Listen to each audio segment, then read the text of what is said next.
अध्याय 16 व्यक्ति का पुनर्निर्माण। लेख। प्रस्तुत पाठ का मुख्य उद्देश्य व्यक्ति तथा समाज के अंतर से अवगुणों को दूर करना एवं सद्गुणों को अपनाना है। व्यक्ति की प्रगति और सफलता पर ही समाज की सफलता और प्रगति निर्भर करती है। यूनान के प्रख्यात दार्शनिक अरस्तु ने कहा था कि मनुष्य एक सामाजिक प्राणी है।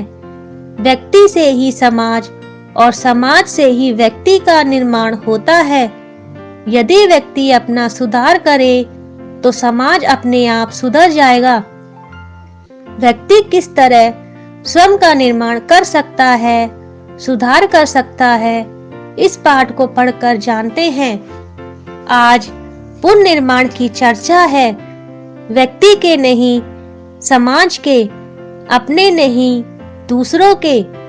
क्या व्यक्ति का पुनर्निर्माण एकदम उपेक्षा की चीज है? यह सत्य है कि व्यक्ति समाज की उपज है और यदि सारा समाज लूला लंगड़ा रहे तो एक व्यक्ति भी सीधा नहीं खड़ा हो सकता। किंतु फिर समाज भी तो व्यक्ति का ही समूह है। यदि प्रत्येक व्यक्ति अपने सुधार की ओर ध्यान दे तो पूरे समाज का निर्माण कितना आसान हो जाए। बौद्ध धर्म में सम्यक व्यायाम के 4 अंग कहे गए हैं। इस बात की सावधानी रखना कि अपने में कोई अवगुण न आ जाए। इस बात का प्रयत्न करना कि अपने अवगुण दूर हो जाएं। इस बात की सावधानी रखना कि अपने में सद्गुण चले आएं। इस बात की सावधानी रखना कि अपने सद्गुण चले न जाएं। बाग में यदि अच्छे फल फूल न लगवाए जाएं और जमीन को यूं ही बेकार पड़ी रहने दिया जाए तो उसमें बेकार के झाड़ झंगार उग ही आएंगे। यदि अवगुणों को दूर करने और सद्गुणों को लाने का उपाय निरंतर नहीं किया जाएगा तो अवगुण बने ही रहेंगे और सद्गुण नहीं आएंगे। इसलिए यदि इस चतुर्मुखी कार्यक्रम को घटाकर इसके केवल 2 अंगों अवगुणों को दूर करना और सद्गुणों को अपनाना को स्वीकार कर लिया जाए तो भी मैं समझता हूँ भगवान बुद्ध का उद्देश्य पूरा हो सकता है। अवगुणों को दूर करना और सद्गुणों को अपनाना, ये दोनों भी क्या अर्थ की दृष्टि से एक नहीं है। इसका उत्तर हाँ और नहीं दोनों देना होगा। एक आदमी को व्यर्थ बक करने की आदत है। यदि वह अपनी आदत को छोड़ता है तो वह अपने व्यर्थ बोलने के अवगुण को छोड़ता है, किंतु साथ ही और अनायास ही वह मितभाषी होने के सद्गुण को अपनाता चला जाता है। यह तो हुआ हाँ पक्ष का उत्तर। किंतु एक दूसरे आदमी को सिगरेट पीने का अभ्यास है, वह सिगरेट पीना छोड़ता है और उसकी बजाय दूध से प्रेम करना सीखता है, तो सिगरेट पीना छोड़ना एक अवगुण को छोड़ना है और दूध से प्रेम जोड़ना एक सद्गुण को अपनाना है। अवगुण को दूर करने और सद्गुण को अपनाने के प्रयत्न में मैं समझता हूँ कि अवगुणों को दूर करने के प्रयत्नों की अपेक्षा सद्गुणों को अपनाने का ही महत्व अधिक है। किसी कमरे में गंदी हवा और स्वच्छ वायु एक साथ रह ही नहीं सकती। कमरे में हवा रहे ही नहीं, यह तो हो ही नहीं सकता। गंदी हवा को निकालने का सबसे अच्छा उपाय एक ही है, सभी दरवाजे और खिड़कियां खोलकर स्वच्छ वायु को अंदर आने देना। ऐसी बातें पढ़ सुनकर हर आदमी वह बात कहता सुनाई देता है जो किसी समय बेचारे दुर्योधन के मुंह से निकली थी। धर्म जानता हूँ उसमें प्रवृत्ति नहीं, अधर्म जानता हूँ उसमें निवृत्ति नहीं। एक आदमी को कोई कुटेव पड़ गई, सिगरेट पीने की ही सही, अत्यधिक सिनेमा देखने की ही सही, बेचारा बहुत संकल्प करता है, बहुत कस्में खाता है कि अब सिगरेट न पीऊंगा, किंतु अब सिनेमा न जाऊंगा, किंतु समय आने पर जैसे आप ही आप उसके हाथ सिगरेट तक पहुंच जाते हैं और सिगरेट उसके मुंह तक, बेचारे पांव सिनेमा की ओर जैसे आप ही आप बढ़े चले जाते हैं। क्या सिगरेट न पीने का और सिनेमा न देखने का उसका संकल्प सच्चा नहीं है? क्या उसने झूठी कसम खाई है? क्या उसके संकल्प की दृढ़ता में कमी है? नहीं, उसका संकल्प तो उतना ही दृढ़ है जितना किसी का हो सकता है। तब उसे बार बार असफलता क्यों मिलती है? इस असफलता का कारण और सफलता का रहस्य कदाचित इस एक ही उदाहरण से समझ में आ जाए। जमीन पर एक 6 इंच चौड़ा और 1 फुट लंबा चौड़ा लकड़ी का तख्ता रखा है। यदि आपसे उस पर चलने के लिए कहा जाए तो आप चल सकेंगे, क्यों नहीं, बड़ी आसानी से।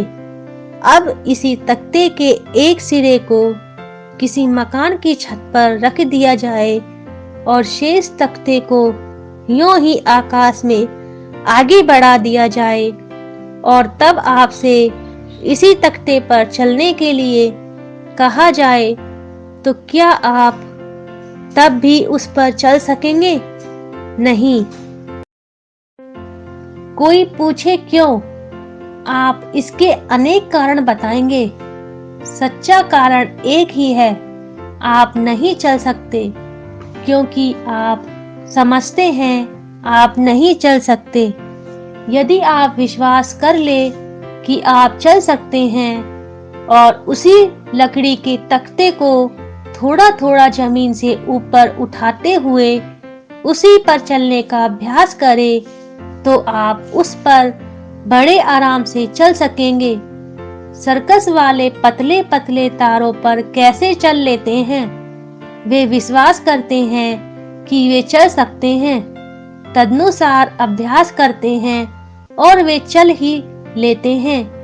यदि आप किसी अवगुण को दूर करना चाहते हैं तो उससे दूर रहने के दृढ़ संकल्प करना छोड़िए, क्योंकि जब आप उससे दूर दूर रहने की कस्में खाते हैं तब भी आप उसी का चिंतन करते हैं। चोरी न करने का संकल्प भी चोरी का ही संकल्प है।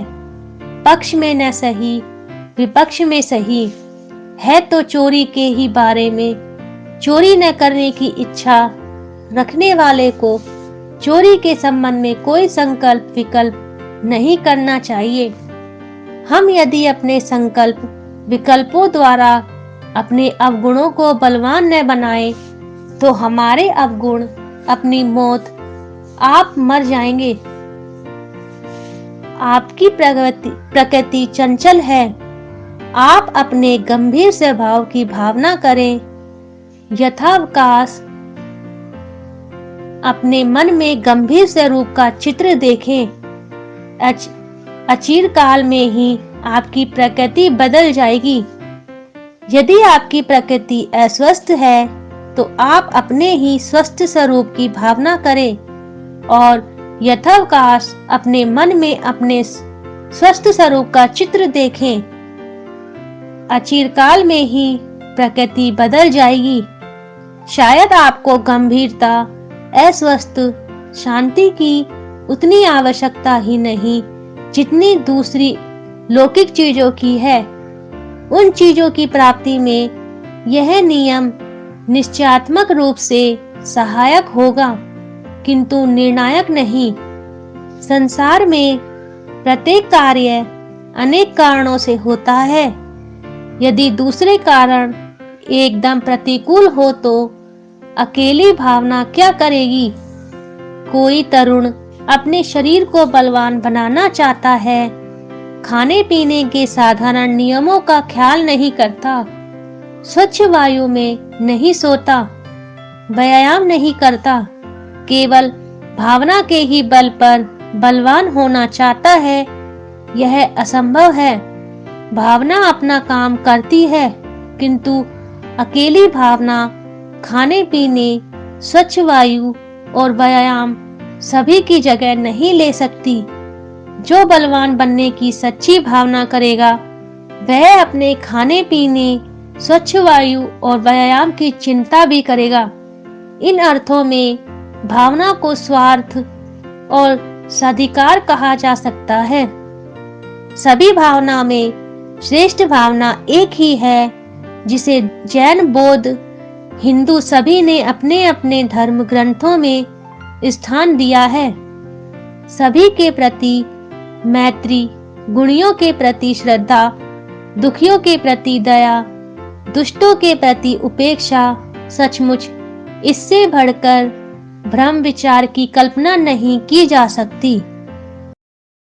शब्दार्थ: सम्यक, ठीक, उपयुक्त, चतुर्मुखी, चारों ओर का, चौमुहा, पृथक, अलग, निवृत्ति, मुक्ति, छुटकारा, संकल्प, निश्चय, प्रण, अचिरकाल, अल्पकाल, शीघ्र, तुरंत, लौकिक, इस लोक की, उपेक्षा, तिरस्कार, उदासीनता, अनायास, बिना प्रयास, बिना परिश्रम, प्रवृत्ति, लगाव, मन का झुकाव, कुटेव, बुरी आदत, विकल्प, कई नियमों, विषयों, प्रश्नों आदि में से एक का चुनाव, स्वार्थ, सबके भले के लिए, सबके लिए, स्वार्थ, सांसारिक, संसार की, लेखिका परिचय। भदंत आनंद कौशल्यायन का जन्म 5 जनवरी 1905 को हुआ। वे बौद्ध धर्म के प्रमुख कार्यकर्ता थे, जिन्होंने बौद्ध धर्म के प्रचार प्रसार के लिए अनेक कार्य किए। 22 जून 1983 को उनका निधन हो गया।